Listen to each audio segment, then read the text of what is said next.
grand-mère a dit, tu es banni de Noël, idiote, quand j'ai annoncé ma grossesse au dîner de famille. Puis elle a ajouté, considère-moi comme si je n'avais jamais existé. Ils se sont tus. Toute la fête s'est figée. Mon nom est Riley Matthews.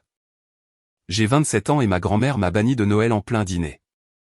Pas discrètement, pas dans un SMS plus tard, pas dans une conversation privée. Elle m'a regardé droit dans les yeux, à travers la table, la dinde encore fumante et la saucière à mi-chemin, et elle a dit, tu es banni de Noël, idiote. Pendant une seconde, j'ai honnêtement cru l'avoir mal entendu. Je venais de dire à ma famille que j'étais enceinte. Mes mains tremblaient encore d'avoir posé ma fourchette. Je m'attendais déjà à la déception. Peut-être une leçon, peut-être des pleurs. Au lieu de cela, j'ai eu une phrase assez tranchante pour couper la pièce en deux. Tu es banni de Noël, idiote. Et puis, comme si ce n'était pas assez brutal, elle a ajouté, désormais, considère-moi comme si je n'avais jamais existé. Le tintement des couverts s'est arrêté. Les chaises ont cessé de bouger. Même les enfants se sont tus. Personne ne s'est précipité pour dire, elle ne le pense pas. Personne n'a dit, c'est trop loin. Ma mère fixait son assiette. Mon père s'est éclairci la gorge et a fait semblant de réarranger les serviettes. Quelqu'un a passé les petits pains comme si nous étions dans une publicité et non à l'intérieur. Au moment où toute ma vie s'est brisée en deux, j'ai ri. Ce rire étrange et brisé que votre corps fait quand votre cerveau ne peut pas encore traiter la douleur.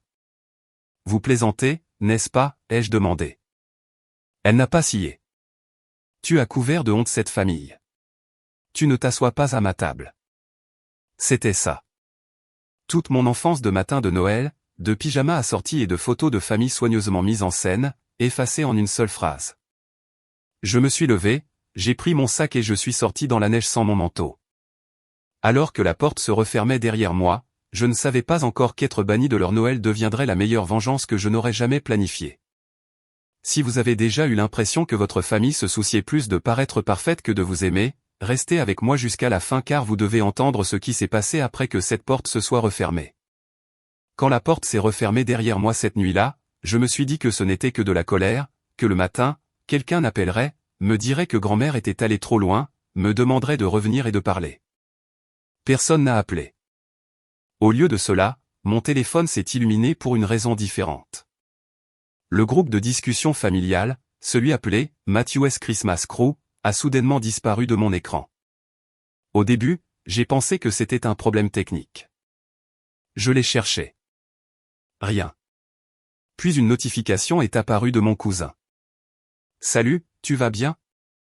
J'ai appuyé sur son nom et j'ai vu la capture d'écran. Nouveau nom de groupe, nouvelle liste de membres. Mon nom n'y figurait pas. Ils m'ont littéralement exclu de Noël en m'excluant d'un chat. 20 minutes après que ma grand-mère m'ait dit de la considérer comme si elle n'avait jamais existé. Ma famille a commencé à agir comme si je n'existais pas non plus. Le lendemain matin, je suis allé chez mes parents pour prendre quelques cartons que j'avais laissés dans le garage. Ma mère a ouvert la porte juste assez pour que son corps remplisse l'encadrement. Elle avait l'air de ne pas avoir dormi, mais elle ne s'est toujours pas écartée. « Ce n'est pas le bon moment, Riley » a-t-elle chuchoté. Grand-mère est très en colère.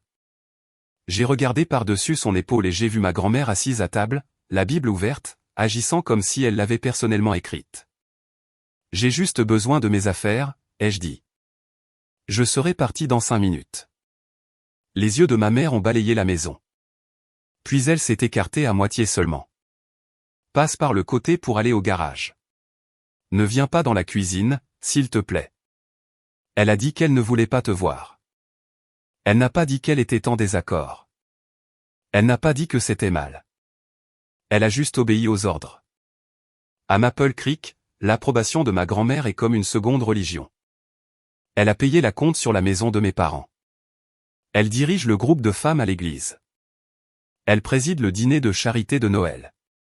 Elle signe chaque chèque qui maintient la petite école chrétienne de la ville respectable. Quand elle décide que quelqu'un est exclu, les gens ne demandent pas pourquoi. Ils commencent simplement à fermer les portes. La première porte fut mon travail. 2 jours après le dîner, mon directeur à la Maple Creek Christian Academy m'a demandé de passer à son bureau. « Riley » a-t-il commencé, joignant les mains comme s'il allait prier pour mon péché. Certaines préoccupations ont été portées à mon attention. Cette seule phrase m'a tout dit. S'agit-il de ma grossesse, ai-je demandé. Son visage s'est tendu comme si j'avais utilisé un gros mot. Nous sommes une institution basée sur des valeurs. Les parents parlent. Certains s'inquiètent du message que cela envoie. Vous étant célibataire et enceinte et votre grand-mère étant un tel pilier ici, je suis sûr que vous comprenez la position dans laquelle nous nous trouvons. Traduction, votre grand-mère désapprouvait. Les donateurs ont entendu et maintenant vous êtes mauvaise pour les affaires. Il a appelé ça un congé sans solde jusqu'à la fin de l'année scolaire. Pas de salaire, pas de promesse de revenir. Juste un joli petit document à signer disant que j'étais d'accord que c'était le mieux. Je suis sorti de ce bureau avec une boîte en carton de fournitures artistiques pour la classe et un nœud dans la gorge. Le dimanche, l'église ne semblait plus sûre non plus. Les mêmes femmes qui m'embrassaient et m'appelaient, ma douce, me tapotaient maintenant le bras avec ce sourire de pitié pincé. Nous prions pour toi, a chuchoté l'une d'elles dans le couloir. Cela ressemblait moins à du réconfort et plus à « nous avons entendu ce que tu as fait ». Je pouvais sentir les regards sur mon dos en marchant vers ma voiture, les murmures qui s'arrêtaient chaque fois que je me retournais. Je suis rentré chez moi, dans mon minuscule studio à la périphérie de la ville, j'ai ouvert mon réfrigérateur et j'ai regardé un demi-pot de cornichons, de la moutarde et un sac de salade fanée. Pas de travail, pas de famille, pas de partenaire, et un bébé que j'avais choisi de garder, même quand tout le monde agissait comme si elle était un scandale au lieu d'un être humain. Cette nuit-là, mon téléphone a vibré à nouveau. Un SMS de ma petite sœur, Sophie. Grand-mère est juste blessée. Peut-être que si tu t'excuses, elle se calmera, a-t-elle écrit. J'ai fixé l'écran longtemps avant de répondre. M'excuser pourquoi? Pour être enceinte? Pour ne pas le cacher? Puis j'ai supprimé le message et j'ai juste tapé « J'ai besoin de temps ». La vérité était que s'excuser ne réglerait rien. Cela ne ferait qu'apprendre à grand-mère qu'elle pouvait instrumentaliser Noël et que tout le monde s'alignerait. Allongé sur mon matelas au sol, une main sur mon ventre, j'ai réalisé quelque chose que je ne m'étais jamais permis de dire à voix haute. Si ma grand-mère pouvait bouleverser toute ma vie à cause d'une seule annonce, alors elle détenait trop de pouvoir depuis trop longtemps. Et si rester à Maple Creek signifiait passer le reste de ma vie à supplier pour récupérer ma place à sa précieuse table, peut-être que le seul vrai choix qui restait était de trouver une table différente dans un endroit différent, même si je n'avais aucune idée où ce serait encore. Une semaine après le dîner, quand le choc s'était estompé en une douleur sourde et constante, je suis retourné chez mes parents pour enfin vider le reste de mes affaires de leur garage. Je me suis dit que ce n'était qu'une question de carton et de rangement. Mais en réalité, je pense que je voulais voir si quelqu'un m'arrêterait, si quelqu'un dirait « Entre. Parlons ». Personne ne l'a fait. Mon père a ouvert la porte latérale, les yeux fatigués, et a juste dit « Le garage est déverrouillé. Ta mère est à l'intérieur avec elle. » Il n'a pas eu besoin de dire le nom de ma grand-mère. Dans cette ville, elle signifiait toujours la même personne, et la néait. Tout le monde l'appelle grand-mère Ellie. Je suis entré dans l'espace froid en béton qui sentait autrefois l'huile et les décorations de Noël. Maintenant, il ne sentait que la poussière et la distance. Mes cartons étaient empilés contre le mur, étiquetés de l'écriture soignée de ma mère. Riley, université, Riley. Fournitures artistiques, Riley. Vieux vêtements. J'ai commencé à les traîner vers la voiture, essayant de ne pas penser à la façon dont ma vie avait été réduite à du carton et du ruban adhésif. Quand j'ai tendu la main vers un carton coincé dans le coin arrière, le fond a cédé. Des papiers se sont éparpillés partout. Au début, j'ai cru que c'était juste de vieux prospectus d'église, mais ensuite je l'ai vu. Une pile de lettres attachées avec un fin ruban délavé et quelques photos en noir et blanc recroquevillées sur les bords. L'enveloppe du haut portait le nom de jeune fille de ma grand-mère, écrit d'une écriture bouclée d'adolescente. Eleanor Grace. L'année dans le coin était 1970. J'aurais dû les remettre. Ils n'étaient pas à moi. Mais la curiosité a le don de ressembler à de la survie quand on se noie dans le jugement de quelqu'un d'autre. J'ai glissé une lettre et je l'ai dépliée. Chère Anna, a-t-elle commencé. Je ne sais pas quoi faire. Papa dit que si je garde le bébé, il m'enverra loin et fera comme si j'étais morte. Si je l'abandonne, je suis autorisé à rester sa fille. Mon souffle s'est coupé. Bébé, l'abandonner. Autorisée à rester sa fille. Le reste de la lettre se lisait comme une confession écrite à un Dieu qui n'a jamais répondu. Elle parlait d'avoir 17 ans, d'être effrayée, de ruiner le nom de famille, et comment le garçon qu'il aimait n'était pas le bon selon les standards de son père. Au bas, à l'encre tremblante, une phrase se tenait seule. Je serai bonne à partir de maintenant. Je ne laisserai plus jamais la famille avoir honte. Une photo a glissé d'entre les pages et a volé au sol. Je l'ai ramassée avec des doigts tremblants.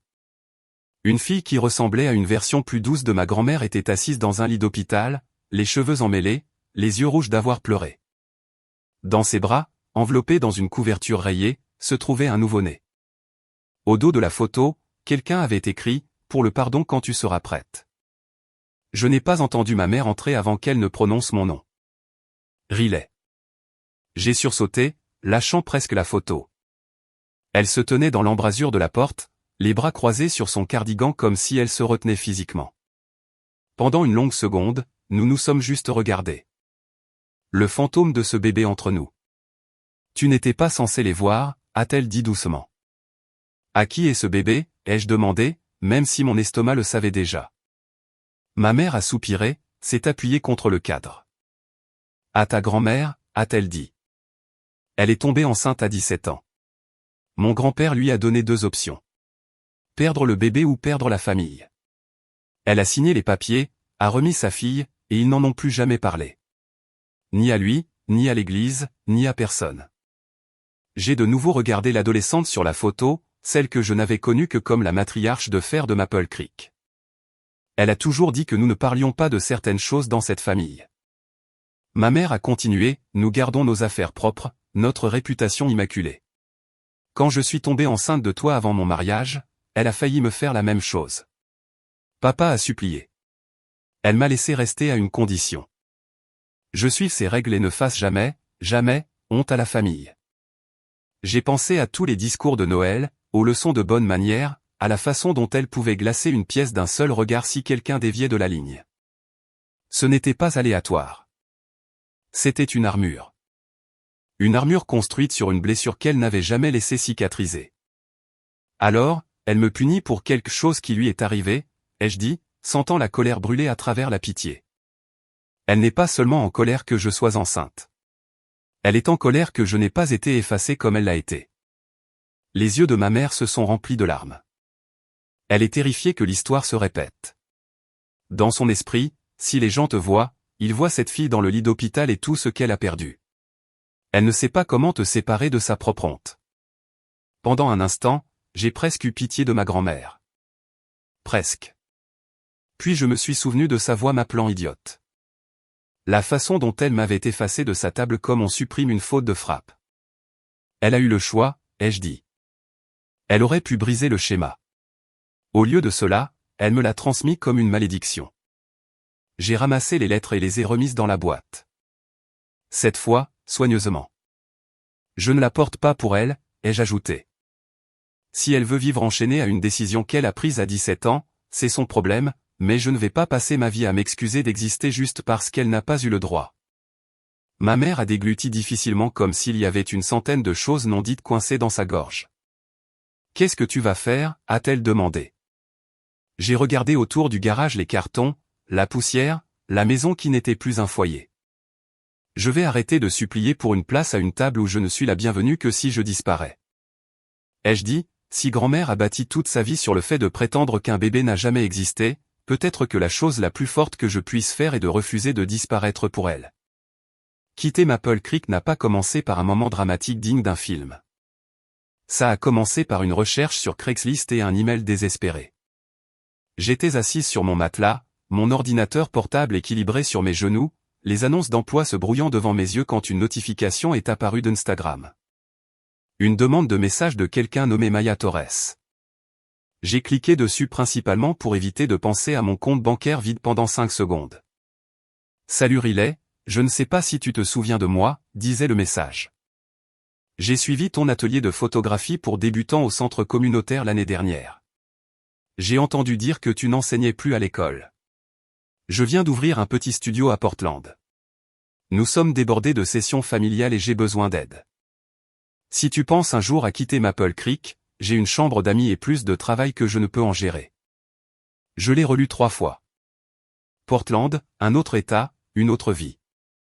J'ai tapé « Merci, mais je ne peux pas juste partir ». Puis j'ai regardé les mots et je les ai supprimés. Pourquoi ne pouvais-je pas? Parce que ma grand-mère m'avait banni de Noël. Parce que mes parents avaient trop peur de perdre leur fait des prêts immobiliers pour me défendre. Parce qu'une ville pleine de gens qui ne voulaient pas me regarder dans les yeux me manquerait. Les raisons semblaient de plus en plus petites chaque fois que je les répétais dans ma tête. Mon ventre a bougé sous ma main, un rappel que quoi que je choisisse, je n'étais pas la seule à devoir vivre avec. J'ai pensé à ce bébé sur la photo en noir et blanc, celui que ma grand-mère avait été forcée d'abandonner. Comment toute sa vie avait été construite autour du fait de ne jamais parler de ce moment. Et puis j'ai pensé à ma fille, qui qu'elle serait, grandissant dans un endroit où son existence était traitée comme une tâche. J'ai pris mon téléphone et j'ai appelé Maya. Sa voix a répondu, claire et chaleureuse, comme si nous venions de parler la veille. Riley. Oh mon Dieu. Salut. J'espérais que tu appellerais. Nous avons parlé pendant 1 heure. Elle m'a parlé du studio qu'elle avait ouvert à Portland. Ce petit espace en briques avec de grandes fenêtres et des canapés de seconde main. Elle faisait des mariages, des photos de nouveau-nés et des portraits de familles réelles et désordonnées. Pas de perfection forcée, pas de tenues assorties à moins que les gens ne les veuillent vraiment. Je ne peux pas te payer une fortune, a-t-elle admis, mais il y a du travail stable et ma colocataire vient de déménager. Tu aurais ta propre chambre. Tu pourrais prendre des photos, les retoucher, peut-être enseigner un cours d'art pour enfants le week-end. Tu mérites de vivre quelque part où tu n'es pas un scandale. Cette dernière phrase m'a frappé comme un train de marchandises. Je méritais de vivre quelque part où je n'étais pas un scandale. Pas un problème à gérer. Pas une réputation à protéger, juste une personne. La semaine suivante fut un tourbillon, vente de ma voiture, rupture de mon bail, entasser ma vie dans 2 valises et une boîte de fournitures artistiques bon marché. Mon père m'a aidé à charger le coffre, mais n'est pas venu jusqu'à la gare routière. Il m'a serré dans ses bras dans l'allée, les yeux brillants. Envoie-nous un SMS quand tu seras arrivé, a-t-il dit. Ma mère m'a juste glissé un sandwich dans les mains et a chuchoté, fais attention. Comme si elle voulait en dire plus, mais les mots étaient enchaînés au porche par l'ombre de ma grand-mère. Personne n'a essayé de m'arrêter.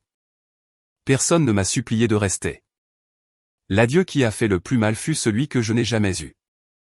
Ma grand-mère n'est pas sortie, pas même pour me regarder partir. Le trajet en bus jusqu'à Portland fut long et raide et sentait les frites et les inconnus, mais chaque kilomètre mettait plus d'air dans mes poumons. Pour la première fois depuis ce dîner, je pouvais respirer sans avoir l'impression de devoir m'en excuser. Quand je suis descendu du bus, Portland me semblait être une autre planète. Trottoir mouillé, fresques murales sur des murs de briques, des gens promenant leurs chiens sous la pluie comme si cela ne les dérangeait pas du tout. Maya était là sur le trottoir, tenant une pancarte en carton qui disait « Exclu de Noël en approche ». J'ai ri si fort que j'ai presque pleuré. Trop tôt, a-t-elle demandé. C'est parfait, ai-je dit, c'est exactement ça. Le studio était petit mais magnifique, d'une manière imparfaite qui semblait réelle. Des plantes dans des pots dépareillés, des guirlandes lumineuses, des photos accrochées à des fils le long des murs. Pas de famille parfaite de magazine, mais des enfants avec du glaçage sur le visage. Des papas en plein rire, des mamans avec des chignons désordonnés et des yeux fatigués mais heureux. On ne fait pas de faux ici, a dit Maya en me montrant l'arrière-salle où je dormirais. Tu n'as pas à sourire pour qui tu ne veux pas. J'ai commencé à travailler lentement au début, à retoucher des photos, à tenir des réflecteurs, puis à faire mes propres séances, surtout avec des mères célibataires qui voulaient quelque chose pour prouver qu'elles étaient plus que les histoires que les autres racontaient à leur sujet. Ces séances étaient mes préférées. Elles regardaient mon ventre, posaient des questions attentives, puis se détendaient quand elles réalisaient que je ne les jugeais pas. Nous étions de la même tribu. Quelques mois plus tard, ma fille est née dans une petite chambre d'hôpital de Portland aux murs jaunes doux. Je l'ai nommée June parce que cela sonnait comme un début, comme le premier jour vraiment chaud après un long hiver. Maya m'a tenu la main pendant les contractions, a fait des blagues stupides et a pris les premières photos du petit visage froissé et furieux de June. Il n'y avait pas de grand-mère priant sur elle, pas de famille encombrant l'entrée, pas de séance photo parfaite. Juste moi, June et le bourdonnement discret des machines. Et d'une manière ou d'une autre, c'était suffisant. Pour mon premier Noël à Portland, June avait 3 mois. Je l'ai allongée sur une couverture rouge chinée près de la fenêtre du studio, l'ai enveloppée d'une guirlande de fées débranchée et j'ai pris photo après photo pendant qu'elle clignait des yeux vers moi comme si elle ne pouvait pas croire que j'étais réel. Cette nuit-là, j'ai posté une de ces photos sur ma page de photographie avec une légende qui disait « L'année dernière, j'ai été banni de la table de Noël de quelqu'un d'autre. Cette année, je construis la mienne. » Les « j'aime » et les commentaires ont afflué, mais ce qui importait le plus, ce sont les messages de femmes que je n'avais jamais rencontrées. Ma mère m'a dit de ne pas rentrer à la maison quand je suis tombée enceinte aussi. Mon père m'a dit que j'étais morte pour lui. Je pensais être la seule. Assise là, June endormie sur ma poitrine et la lueur de l'arbre du studio se reflétant sur la fenêtre, j'ai réalisé quelque chose d'important. Le pouvoir de ma grand-mère avait toujours dépendu du silence, du fait que je me sente seule et honteuse. Plus je m'éloignais de Maple Creek, plus je comprenais que dire la vérité sur ce qu'elle avait fait n'était pas seulement ma guérison. C'était le début d'une sorte de vengeance qu'elle ne verrait jamais venir. Le succès n'est pas arrivé comme un gain à la loterie. Il s'est faufilé par la porte de derrière pendant que j'étais trop occupé à survivre pour le remarquer. Après ce premier Noël à Portland, la vie a pris un rythme. Je prenais des photos de famille dans des parcs boueux et des appartements exigus, retouquant des photos au studio tard dans la nuit avec June endormie dans un porte-bébé contre ma poitrine. Et aider Maya à organiser des journées portes ouvertes au studio où quiconque ne pouvait pas se permettre des photos professionnelles pouvait simplement venir et être vu. Un mardi pluvieux, après une séance particulièrement chaotique avec 3 tout petits et un chien qui refusait de regarder l'appareil photo, Maya s'est effondrée sur le canapé et a dit « Tu sais quoi ? On devrait faire une série pour les gens comme nous. Les gens bannis des fêtes. » J'ai plaisanté. Elle a claqué des doigts. Exactement. Les gens étiquetés comme une honte par leur propre famille. On les photographiera tels qu'ils sont vraiment et on les laissera raconter leur histoire. On appellera ça pas une honte de famille. Le nom s'est logé dans ma poitrine comme une vérité que je n'avais pas su dire à voix haute. Nous avons commencé petit. Une mère qui avait été expulsée à 19 ans pour être tombée enceinte. Un père divorcé dont l'église l'avait exclu de la chorale de Noël quand il avait fait son coming out. Un enfant placé en famille d'accueil qui avait dépassé l'âge limite du système et n'avait nulle part où aller pour Thanksgiving. J'ai pris leurs photos sous une lumière naturelle douce. Pas de retouches pour effacer les rides ou les cicatrices. Et ils ont écrit leur propre légende. Certaines étaient en colère, certaines étaient tremblantes, certaines étaient si douces que ça faisait mal. Je suis passé en dernier. J'ai posté un autoportrait, June sur ma hanche. L'arbre du studio flou derrière nous. Ma légende était la chose la plus longue que j'ai jamais écrite dans ce petit cadre. Je n'ai pas nommé ma ville. Je n'ai pas nommé ma grand-mère. J'ai juste dit la vérité. Comment j'ai annoncé ma grossesse à un dîner de Noël et on m'a dit « Tu es banni de Noël, idiote. » Désormais, considère-moi comme si je n'avais jamais existé. Comment mon travail a disparu 2 jours plus tard. Comment mon église s'est transformée en un lieu où les gens priaient pour ma situation au lieu de ma vraie vie. Et comment je suis monté dans un bus, j'ai trouvé un studio dans une ville où personne ne connaissait mon nom de famille, et j'ai commencé à construire un autre type de table. J'ai appuyé sur « Poster » avec mon cœur battant et je m'attendais à ce que peut-être 50 personnes le voient. En moins d'une journée, l'icône de notification sur mon téléphone semblait sur le point de combuster. Des milliers de « j'aime », des dizaines de milliers, des commentaires d'inconnus de différents fuseaux horaires, de différents pays, de différentes religions, tous disant la même chose essentielle.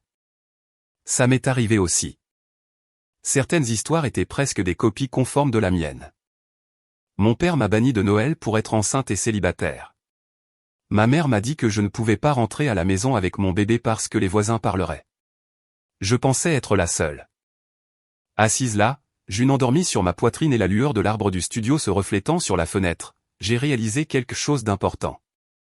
Le pouvoir de ma grand-mère avait toujours dépendu du silence, du fait que je me sente seule et honteuse. Plus je m'éloignais de Maple Creek, plus je comprenais que dire la vérité sur ce qu'elle avait fait n'était pas seulement ma guérison. C'était le début d'une sorte de vengeance qu'elle ne verrait jamais venir. Le succès n'est pas arrivé comme un gain à la loterie. Il s'est faufilé par la porte de derrière pendant que j'étais trop occupé à survivre pour le remarquer. Après ce premier Noël à Portland, la vie a pris son rythme. Je prenais des photos de famille dans des parcs boueux et des appartements exigus, retouquant des photos au studio tard dans la nuit avec June endormie dans un porte-bébé contre ma poitrine. Et j'aidais Maya à organiser des journées portes ouvertes au studio où quiconque ne pouvait pas se permettre des photos professionnelles pouvait simplement venir et être vu. Un mardi pluvieux, après une séance particulièrement chaotique avec 3 tout petits et un chien qui refusait de regarder l'appareil photo, Maya s'est effondrée sur le canapé et a dit « Tu sais quoi ? On devrait faire une série pour les gens comme nous. Les gens bannis des fêtes. » J'ai plaisanté. Elle a claqué des doigts. Exactement. Les gens étiquetés comme une honte par leur propre famille. On les photographiera tels qu'ils sont vraiment et on les laissera raconter leur histoire. On appellera ça pas une honte de famille. Le nom s'est logé dans ma poitrine comme une vérité que je n'avais pas su dire à voix haute. Nous avons commencé petit. Une mère qui avait été expulsée à 19 ans pour être tombée enceinte. Un père divorcé dont l'église l'avait exclu de la chorale de Noël quand il avait fait son coming out. Un enfant placé en famille d'accueil qui avait dépassé l'âge limite du système et n'avait nulle part où aller pour Thanksgiving. J'ai pris leurs photos sous une lumière naturelle douce. Pas de retouches pour effacer les rides ou les cicatrices. Et ils ont écrit leur propre légende. Certaines étaient en colère, certaines étaient tremblantes, certaines étaient si douces que ça faisait mal.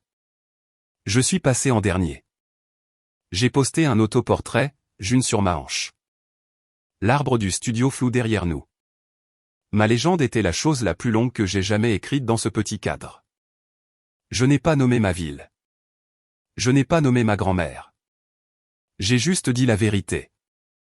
Comment j'ai annoncé ma grossesse à un dîner de Noël et on m'a dit « Tu es banni de Noël, idiote. » Désormais, considère-moi comme si je n'avais jamais existé. Comment mon travail a disparu 2 jours plus tard. Comment mon église s'est transformée en un lieu où les gens priaient pour ma situation au lieu de ma vraie vie. Et comment je suis monté dans un bus, j'ai trouvé un studio dans une ville où personne ne connaissait mon nom de famille, et j'ai commencé à construire un autre type de table.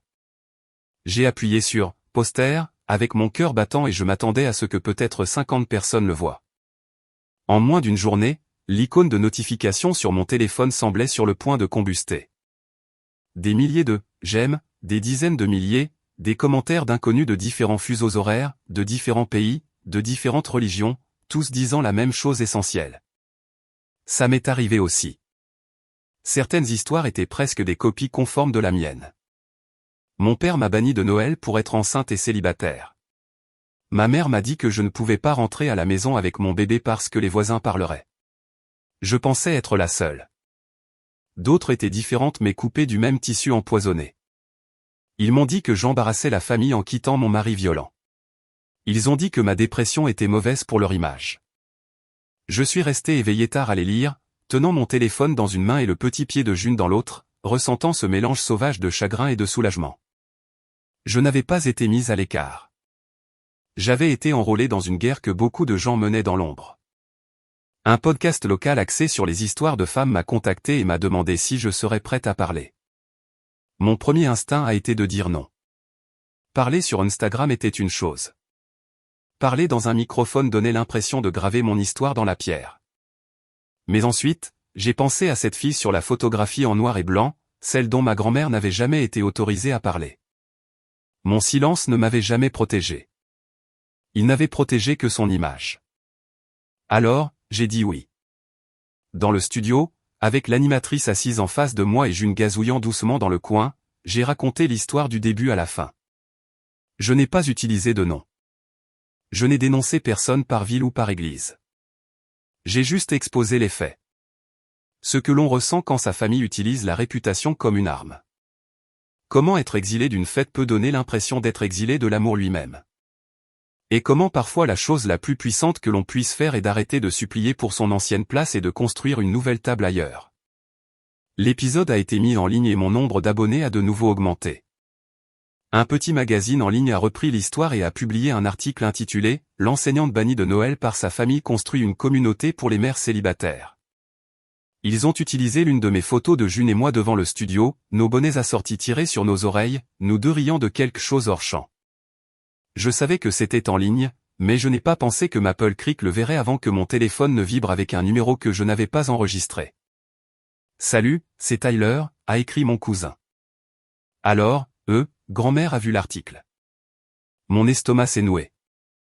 Il a envoyé une capture d'écran du titre et du premier paragraphe où il citait la phrase sur le fait d'être banni de Noël pour être tombée enceinte. En dessous, il a écrit « Les gens parlent. Certains disent que tu n'aurais pas dû exposer les affaires de famille. Certains disent que tu as enfin dit la vérité. » Quelques messages plus tard, il a admis « Pour ce que ça vaut, j'étais là cette nuit-là. Tu n'as pas exagéré. » Au cours de la semaine suivante, ma boîte de réception s'est remplie de noms de chez moi. Une tante s'excusant d'être restée silencieuse à table. Une ancienne voisine admettant qu'elle aurait aimé me contacter quand elle m'a vu pleurer dans ma voiture devant le parking de l'église. Une ancienne collègue de l'école disant qu'elle avait démissionné après avoir vu à quelle vitesse il m'avait mise de côté. Tout le monde n'était pas solidaire. Un message d'un numéro inconnu disait « Tu humilies notre famille en ligne. N'as-tu aucune honte ?» Je l'ai fixé longtemps et j'ai ensuite réalisé quelque chose de simple et de terrifiant. Leur plus grande peur n'était pas que ce que je disais soit faux. C'était que la vérité puisse leur coûter l'image qu'ils adoraient. Pendant que Maple Creek discutait de savoir si j'avais enfreint un code tacite, Portland s'est juste montré. Plus de mamans sont venues au projet, pas une honte de famille. Les dons ont commencé à affluer pour que nous puissions offrir des mini-sessions de vacances gratuites à toute personne passant Noël seule. Maya et moi avons organisé un petit dîner au studio, des tables pliantes rapprochées, des mijoteuses alignées sur le comptoir. Des personnes qui avaient été bannies, reniées ou stratégiquement non invitées aux célébrations de leur propre famille étaient assises côte à côte, se passant des pommes de terre en purée et riant à gorge déployée. À un moment donné cette nuit-là, en regardant June ramper sous la table et apparaître entre deux femmes échangeant des histoires sur des parents horribles, j'ai compris que le pire cauchemar de ma grand-mère s'était réalisé. Elle avait essayé de me faire disparaître pour protéger le nom des haies. Au lieu de cela, mon histoire était devenue une lanterne. Plus je parlais, moins sa version de Noël avait de pouvoir.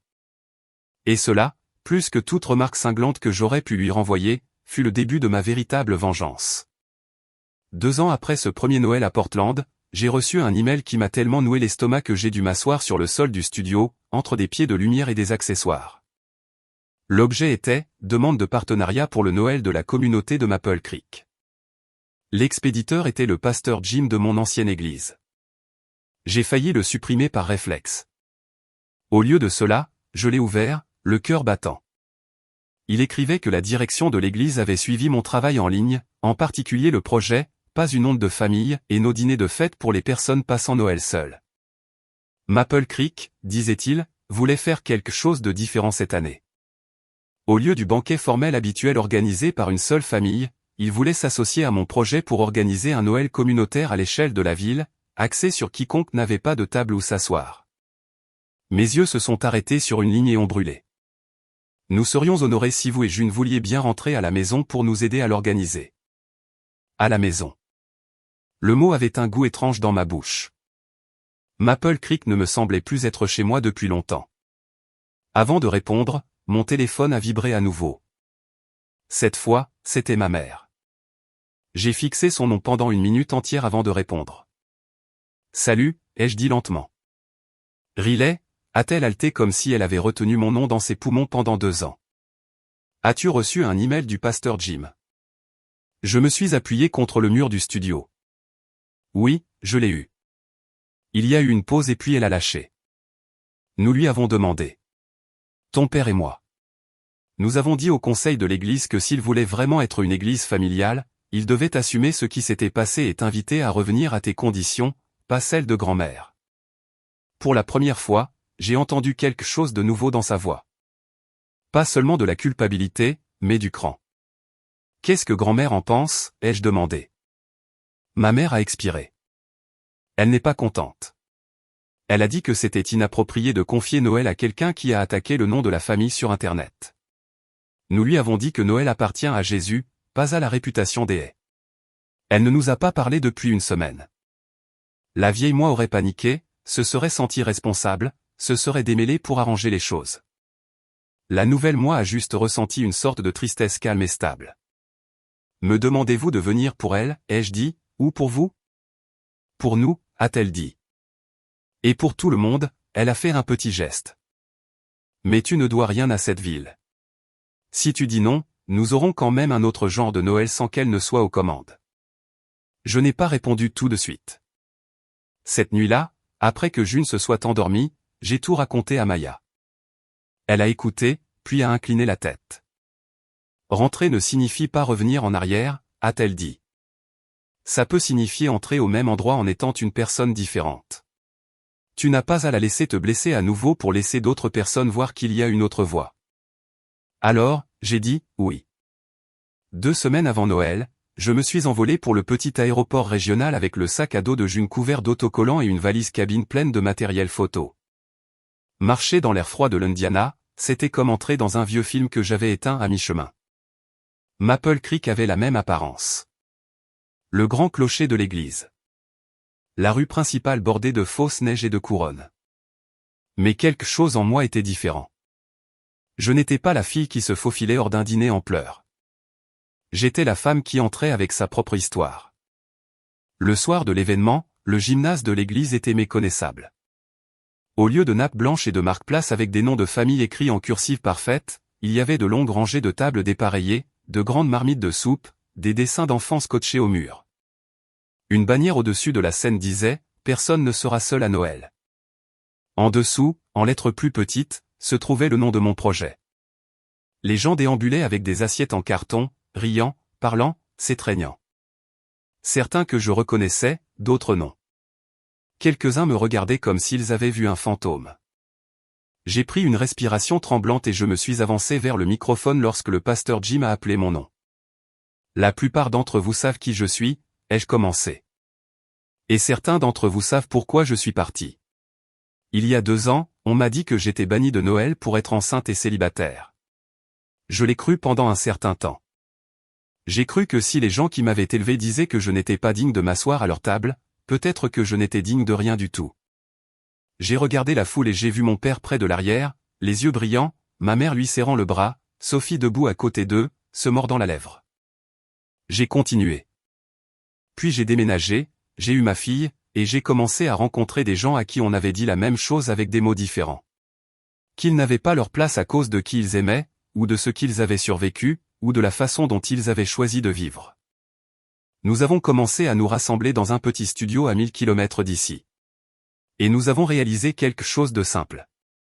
On ne perd pas sa place à table à cause de ce que l'on a fait. On la perd quand la table n'a jamais été construite pour de vraies personnes en premier lieu. Un murmure a traversé la pièce, puis les portes arrière se sont ouvertes. Je l'ai senti avant de la voir. Un changement dans l'air, un raidissement des épaules, le genre de silence qui ne suit que quelqu'un habitué à dominer une pièce.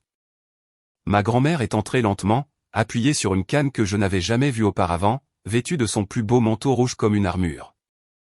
Elle a balayé la foule du regard, son regard se posant sur la bannière, puis sur moi. Pendant une seconde, j'ai vu le choc traverser son visage.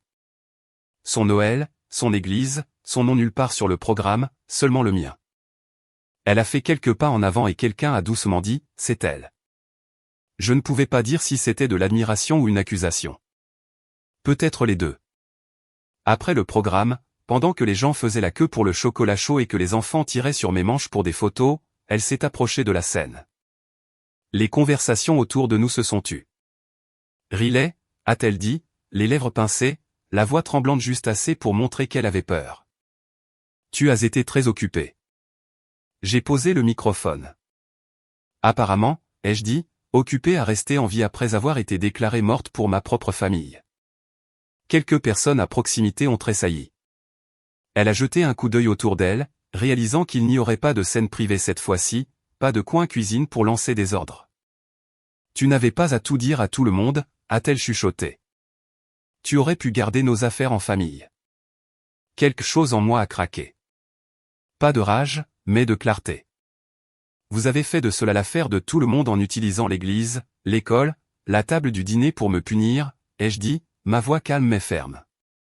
Vous m'avez traité d'idiote et banni de Noël dans une pièce pleine de témoins. Tout ce que j'ai fait, c'est d'arrêter de faire semblant que ce n'était jamais arrivé. Une femme âgée de la congrégation s'est approchée. Elle a banni ma fille aussi, a-t-elle dit doucement. Mot différent, même honte. Une autre voix a renchéri. Elle a dit à ma sœur qu'elle ne pouvait pas être bénévole parce que son divorce allait embrouiller les enfants. Les histoires se sont élevées autour de nous, non pas crier, juste prononcer. Chacune une fissure dans le piédestal sur lequel ma grand-mère s'était tenue pendant 50 ans. Pour la première fois de ma vie, elle avait l'air petite, pas terrifiante, pas sainte, juste humaine et acculée par la vérité. Ses épaules se sont affaissées. J'essayais de protéger cette famille, a-t-elle dit. Mais même elle n'avait pas l'air convaincue. Ses yeux brillaient. Mon père m'a dit que j'avais tout gâché quand je suis tombée enceinte. Il m'a fait signer des papiers et faire comme si mon propre enfant n'avait jamais existé. Je pensais que si nous restions tous parfaits, personne ne nous ferait plus jamais de mal comme ça. J'ai senti ma gorge se serrer, mais je ne me suis pas avancé pour la réconforter. Ce n'était plus mon travail. Vous ne nous avez pas protégés, ai-je dit. Vous avez transmis la douleur. Vous pouvez expliquer pourquoi vous l'avez fait, mais cela ne la rend pas juste. Cela ne la rend pas moins cruelle. Elle a hoché la tête une fois, un mouvement saccadé et brisé. Je sais, a-t-elle chuchoté. Et je ne peux pas revenir en arrière. Elle a regardé la foule, les femmes la fixant maintenant avec un mélange de colère et de quelque chose de plus doux. Je suis désolée, a-t-elle dit plus fort, pour ce que ma honte vous a fait à tous. Pour ce que j'ai dit à ma petite fille, pour chaque table que j'ai réduite alors qu'elle aurait dû être plus grande. Personne n'a applaudi. Ce n'était pas un spectacle. C'était une fissure dans le barrage. Le pasteur Jim s'est avancé doucement et a suggéré une prière, non pas pour l'absoudre, mais pour demander le courage de faire mieux. Je les ai laissés baisser la tête sans les rejoindre. Je n'étais pas encore prête pour cette partie. Quand ce fut fini, ma grand-mère a tendu la main vers la mienne. Je l'ai laissé toucher mes doigts pendant une seconde, puis je me suis retiré juste assez pour que la limite soit claire. Je ne reviendrai pas à la situation d'avant, ai-je dit, vous ne déciderez plus jamais où je passe Noël. Cette table, j'ai fait un geste autour du gymnase bondé, des mijoteuses, des gens qui avaient été exilés, n'est pas la vôtre à contrôler. Ses yeux se sont remplis, et pour une fois, elle n'a pas argumenté. Elle a hoché la tête et a reculé, engloutie par la foule qu'elle ne commandait plus. Plus tard cette nuit-là, alors que June s'endormait sur mes genoux, et que les gens traînaient pour une deuxième portion, j'ai regardé autour de moi et j'ai compris. Ma vengeance n'était pas que ma grand-mère pleure en public ou perde son trône. C'était que la chose qu'elle adorait le plus, l'apparence, la réputation, le contrôle, ne régissait plus cet endroit. Elle avait construit un Noël qui ne pouvait exister que si certaines personnes étaient effacées. J'avais aidé à en construire un où les personnes même qu'elle avait essayé d'effacer étaient au centre. Et cela, plus que toute remarque cinglante que j'aurais pu lui renvoyer, était suffisant. L'année qui a suivi cette nuit dans le gymnase de l'église, la vie ne s'est pas transformée comme par magie en un film de Hallmark. Il y avait toujours des factures, des crises de colère et des jours où la version de la famille que je pensais avoir me manquait. Mais quelque chose de fondamental avait changé. Maple Creek ne tournait plus autour de la table de ma grand-mère. Et moi non plus. Je suis retourné à Portland avec June, je suis directement retourné prendre des photos de famille chaotiques et organiser nos dîners de vacances, et j'ai discrètement déposé les documents pour transformer notre petit projet en une organisation à but non lucratif officiel. Nous l'avons appelé « La table Evergreen », parce que l'essentiel était simple. Il y a toujours de la place et ce n'est jamais démodé. Ce décembre-là, nous avons expédié notre première vague de boîtes de Noël à des parents célibataires à travers le pays. Dans chacune se trouvait une carte cadeau d'épicerie, un petit jouet, un bon de photos imprimé et une carte qui disait « Vous n'êtes jamais banni de Noël. Vous n'êtes jamais une erreur. Vous êtes suffisant. » Certains des emails de remerciements m'ont fait pleurer à mon bureau. Une maman de l'Ohio a écrit qu'elle était assise dans sa voiture devant la maison de ses parents, trop effrayée pour frapper parce qu'il lui avait dit de ne pas amener son enfant sans père. Elle est retournée à son appartement à la place, a ouvert notre boîte sur le sol de la cuisine et a dit que cela lui donnait l'impression que quelqu'un avait laissé une lumière allumée pour elle. Pendant ce temps, à Maple Creek, le monde de ma grand-mère se rétrécissait. Elle a perdu son rôle officiel de responsable du banquet de Noël. Le groupe de femmes a commencé à alterner les dirigeants. Les gens ne faisaient pas semblant qu'elle n'avait jamais fait de mal simplement parce qu'elle était vieille. J'ai appris par ma mère que grand-mère Ellie a commencé à faire du bénévolat à la banque alimentaire le matin en semaine, servant de la soupe à des gens qui n'avaient jamais eu de table au départ. Elle ne m'a jamais demandé pardon. Elle a envoyé une lettre manuscrite d'une écriture tremblante disant seulement qu'elle avait eu tort, qu'elle espérait que June grandirait libre des chaînes qu'elle avait portées toute sa vie, et qu'elle comprenait si tout ce qu'elle recevait de moi en retour était le silence. Je ne la haïssais plus quand je l'ai lu. Je ne me suis pas non plus précipité pour la réintégrer dans ma vie. C'est quelque chose que personne ne vous dit. Le pardon et l'accès ne sont pas la même chose. Vous pouvez vous débarrasser du poison sans boire à nouveau de la vieille coupe. Ma vraie famille maintenant est un mélange de sang et de choix. Mes parents visitent Portland chaque année pour notre grand Noël communautaire. Ils aident à installer les tables, à essuyer les chaises et acceptent que ma fille les connaisse comme les grands-parents qui ont appris tard mais qui ont quand même appris. Sophie gère nos médias sociaux depuis l'Indiana en utilisant le Wi-Fi de l'église que ma grand-mère brandissait autrefois comme une porte. Et chaque année, lorsque nous rapprochons ces tables et remplissons la pièce de personnes à qui on a dit qu'elles n'avaient leur place nulle part, je regarde June courir entre elles avec un biscuit dans chaque main. Et je sais que nous avons fait quelque chose que ma grand-mère n'aurait jamais pu faire. Nous avons brisé le schéma. S'il y a une leçon à tirer de tout cela, ce n'est pas pardonner et oublier. Et ce n'est certainement pas la famille et tout quoi qu'elle fasse. C'est ceci. Les gens qui utilisent la honte comme une arme essaient généralement de fuir la leur. Leurs règles, leur traitement silencieux, leur menace de vous effacer. Rien de tout cela ne prouve que vous êtes brisé. Cela prouve qu'ils sont terrifiés d'être vus. Vous n'avez pas à vous immoler pour maintenir leur image au chaud. Vous pouvez choisir les voies que vous laissez vous définir. Vous pouvez quitter les tables qui exigent que vous disparaissiez pour rester assis. Et vous êtes autorisé, à tout âge, à construire une nouvelle table où le seul droit d'entrée est la décence humaine de base. La phrase la plus dure de ma grand-mère était « Considère-moi comme si je n'avais jamais existé ». Pendant longtemps, cette phrase a vécu dans ma poitrine comme une malédiction. Maintenant, je la comprends différemment. Je n'ai pas à faire semblant qu'elle n'a jamais existé. Je dois juste cesser de laisser sa peur décider de ce que je mérite. Si quelqu'un dans votre vie a déjà essayé de vous contrôler avec des phrases comme « Tu es morte pour moi » ou « Tu as embarrassé cette famille », je veux que vous fassiez une chose pour vous-même après la fin de cette histoire. Réécrivez cette phrase dans les commentaires. Prenez la chose la plus cruelle qu'ils aient dite et répondez-y de la manière dont vous souhaiteriez que quelqu'un ait répondu pour vous. Parce que le secret qu'ils ne veulent jamais que vous découvriez est le suivant, au moment où vous cessez de croire que leur honte est la vérité à votre sujet, leur pouvoir est terminé.